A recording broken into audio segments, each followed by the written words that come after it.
नमस्ते बच्चों। आज का हमारा पाठ शिक्षाप्रद पाठ है, मतलब हमें बहुत कुछ सिखाने वाला है। पाठ का शीर्षक है सोच समझकर खाओ।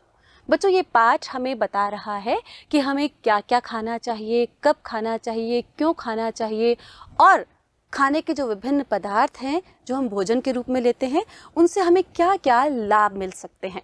तो शुरू करते हैं पाठ। दीपिका, तुम क्या कर रही हो? मैं पढ़ रही हूँ। दीपिका की आवाज माँ को सुनाई दी। और तुम क्या कर रहे हो रणवीर? माँ, मैं नोट्स बना रहा हूँ, मेरा कल टेस्ट है, रणवीर बोला। बच्चों, रात के 9 बज रहे हैं, पहले भोजन करो। माँ, बहुत होमवर्क बाकी है, मैं खाना नहीं खाऊंगी, दीपिका ने उत्तर दिया। मैं भी भोजन नहीं करूंगा, रणवीर ने कहा। भोजन नहीं करोगे तो ताकत कहाँ से आएगी? माँ ने जवाब दिया। हम रोज ही तो भोजन करते हैं, एक दिन अगर नहीं करेंगे तो क्या हो जाएगा? दीपिका बोली। हमें रोज भोजन करना चाहिए, भोजन से ही हमारे शरीर को ऊर्जा और ताकत मिलती है। भोजन ही हमारे शरीर को स्वस्थ रखता है, यह हमें बीमारियों से दूर रखता है। इतना कहते हुए माँ रणवीर के कमरे में आ गई। रणवीर को समझाते हुए कहने लगी, रणवीर, शरीर के लिए ताज़ा, साफ सुथरा, संतुलित भोजन ही आवश्यक होता है। संतुलित भोजन क्या होता है माँ? रणवीर ने जिज्ञासा प्रकट की। बच्चों, यहाँ पर एक माँ, एक पुत्र और पुत्री आपस में बातें कर रहे हैं। माँ बच्चों को भोजन करने के लिए प्रेरित कर रही है, पर बच्चे अपने अपने काम में लगे हुए हैं, जो अपना काम पूरा करना चाहते हैं और भोजन के लिए मना कर रहे हैं। तो माँ उन्हें समझा रही है कि अगर हम भोजन नहीं खाएंगे तो हमारे शरीर को ताकत, ऊर्जा और स्फूर्ति नहीं मिलेगी, और संतुलित भोजन खाना तो आवश्यक है। तो उसका पुत्र रणवीर माँ से पूछता है कि माँ, ये संतुलित भोजन क्या होता है?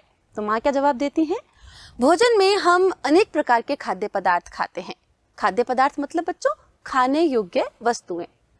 किसी में प्रोटीन होता है, किसी में स्टार्च और किसी में शर्करा तथा किसी में लवण। शर्करा का मतलब है बच्चों मीठा, शक्कर, और लवण मतलब नमक। ये सभी हमारे शरीर के लिए बहुत जरूरी होते हैं। चावल, गेहूं, जौ, बाजरे और मक्का जैसे अनाजों से हमें स्टार्च मिलता है। माँ, स्टार्च और शक्कर, उफ, मुझे तो नाम सुनकर ही भोजन से चिढ़ होने लगी है। रणवीर ने अपने मन की बात कह डाली। किंतु बेटा, स्टार्च और शक्कर हमारे शरीर के लिए बहुत जरूरी होते हैं। ये हमारे शरीर में गर्मी उत्पन्न करते हैं, इससे हमें ताकत मिलती है।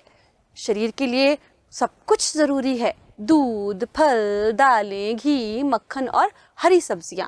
इतने में दीपिका भी वहां आ गई। हाँ माँ, इससे क्या होता है? दीपिका ने पूछा। मछली, दूध और अंडे और दालों में प्रोटीन की मात्रा अधिक रहती है। प्रोटीन से शरीर का विकास होता है। और हरी सब्जियां, फल, इनका क्या लाभ है? दीपिका ने पूछा। हरी सब्जियां, फल, दूध, अंडे और मछली से ही विटामिन की प्राप्ति होती है। यह विटामिन हमारे शरीर की ताकत को इतना बढ़ाता है कि बीमारियां पास नहीं फटकती। पिताजी की आवाज सुनकर तीनों प्रसन्न हो उठे। अब बच्चों, जब माँ इन बच्चों को समझा रही थी ना कि संतुलित भोजन क्या होता है, तो इसी बीच इनके पिताजी भी वहां पर आ जाते हैं और वो बताते हैं कि विटामिन हमारे शरीर की ताकत को बढ़ाते हैं और रोगों से लड़ने की रोग प्रतिरोधक क्षमता भी हमारे शरीर में उत्पन्न करते हैं। पापा पापा कहती हुई दीपिका पापा की गोद में बैठ गई। पापा, मम्मी हमें बता रही थी कि हमारे शरीर को ताकत कहाँ से मिलती है। कच्ची सब्जियों और फलों में विटामिन की अधिक मात्रा रहती है, लेकिन फलों और हरी सब्जियों को अच्छी तरह धोकर ही खाना चाहिए।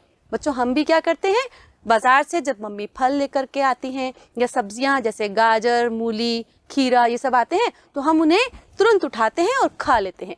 बच्चों, इन्हें अच्छी तरह से धोकर खाना चाहिए, क्योंकि खुले वातावरण में इन पर बहुत सारे कीटाणु चिपके हुए हो सकते हैं, या फिर अलग अलग लोग जब इन्हें छू करके जाते हैं तो भी उनमें गंदगी लग जाती है। क्या हम सब्जियां कच्ची भी खा सकते हैं? रणवीर ने पापा से पूछा। हाँ बेटा, कुछ सब्जियां कच्ची ही खानी चाहिए। बच्चों, आपको पता है ना कि सभी सब्जियों को पकाकर खाना जरूरी नहीं होता। कुछ सब्जियां ऐसी होती हैं जिन्हें हम कच्चे ही खा सकते हैं। तो बच्चे पूछ रहे हैं, कौन सी? गाजर, मूली, खीरा, टमाटर, शलगम, चुकंदर आदि ऐसी सब्जियां हैं जिन्हें कच्चा खाना यानी सलाद के रूप में खाना ज्यादा लाभकारी होता है। इनसे भी लाभकारी होता है अंकुरित अनाज। बच्चों, लाभकारी मतलब जो सब्जियां हमें बहुत लाभ देती हैं, ऊर्जा देती हैं, विटामिन, खनिज लवण, सब कुछ हमें इनसे मिलता है। और सबसे ज़्यादा कह रहे हैं अंकुरित अनाज। अंकुरित मतलब कुछ अनाज ऐसे होते हैं जिन्हें हम भिगो करके रखते हैं और उनमें से तंतु निकल आते हैं, तो वो होते हैं अंकुरित अनाज। वो भी बहुत लाभकारी होते हैं बच्चों हमारे शरीर के लिए। चलो अब खाना खाएं। हाँ पापा, मुझे बहुत भूख लग रही है, दीपिका ने अपने पेट पर हाथ रखते हुए कहा। मेरे पेट में भी चूहे कूद रहे हैं, हंसते हुए पिताजी ने कहा। सब हाथ धोकर भोजन करने लगे। तो बच्चों, आज के पाठ से आपने सीखा कि हमें हमेशा संतुलित भोजन करना चाहिए। जो फल सब्जियां हम कच्चा खा सकते हैं, उसे खा कर के शरीर को विटामिन, खनिज लवण, प्रोटीन, इन सब की पूर्ति करनी चाहिए। बस सब्जियों को हमें धो करके काम में लेना है। फल सब्जी खाएं और अपने शरीर को तंदुरुस्त बनाएं।